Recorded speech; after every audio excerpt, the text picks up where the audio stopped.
Right, let's talk about the heavy added Splatling, which is the latest addition to the weapon class. The paint is nothing special, same as most other Splatlings pretty much. Yeah, rate should also be the same, and so's damage. It's 35 per shot, so 525 DPS with any partial charge. And if you do the full charge, then you're gonna get more DPS, because then you get the fire rate increased, but damage is still the same. However, you do not get additional shots there or anything, it's gonna be the same amount of shots. Gonna show full charge again here. That is how long that lasts. I'm gonna...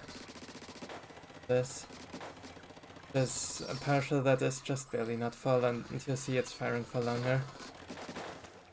You do not get extra projectiles there.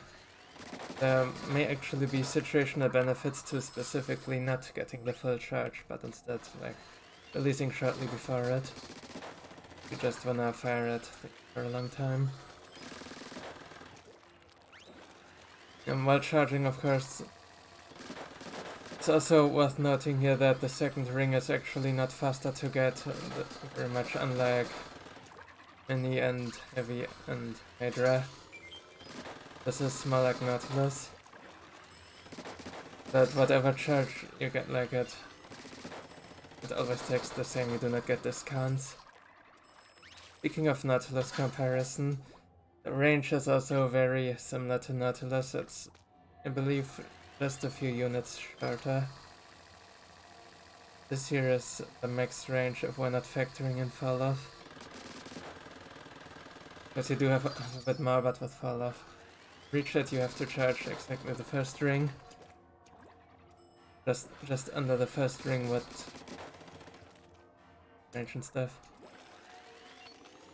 So this is pretty much a short range Splatling, if you will, not as short as Mini, but slightly shorter than Nautilus.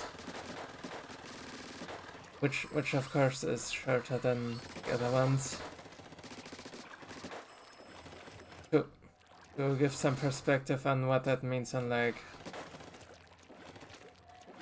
build maps, like thing that you can reach is if you're on Salmon at Smokeyard and you're standing at the edge of the grate on the island on high tide. There's a fish stick on the other side. Let's say this is the tip of the grate here where I'm standing now. The basket is the fish stick on the other side. And I can like reach that from here. Doesn't mean I always have to do that, like it can be situationally useful. Of course, what that requires is that it would be safe there. Because if someone is following me on the grid, then I cannot make the jump back to the lift. Because that would also be blocked by other things. Yeah, that is the range of this, really. That's certainly okay enough to deal with fish sticks. But no, mind your spacing.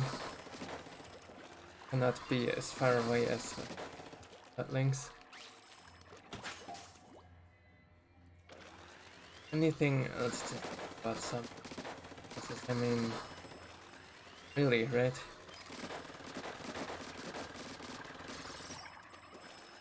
Oh, this weapon is really not that special, all things considered. It's just a new and different Splatling.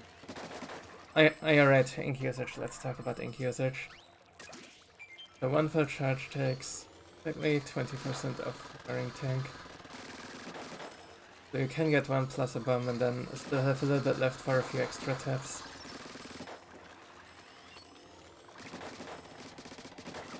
Or, you know, just do the 5 full charges and then refill cycle. But what I actually would recommend is for flexibility of still having when you're done. Yep, learn out good refilling cycles, because like all other Splatlings, you have some ink recovery delay here of like half a second, third of a second. Yeah, this stuff adds up, so try to not refill too often, so don't get this penalty too often. I've also said this with the other things. The other Splatlings. And then for Night Waves, there's also really nothing special here for Gorillas. Focus the Gorilla DPS and stuns. For Mothership, you can like play the backliner role sort of. If there's another weapon that can do it better, then leave it to that weapon and just check some other spot. Mud, you're probably the best co-op weapon in many comps. Rush, mainly focus on like protecting the target and staying back and stuff. However, if there's no filtering happening by a teammate, you can fill in on that, so you're flexible there. And make sure to not overextend. That is really it with this. Fun.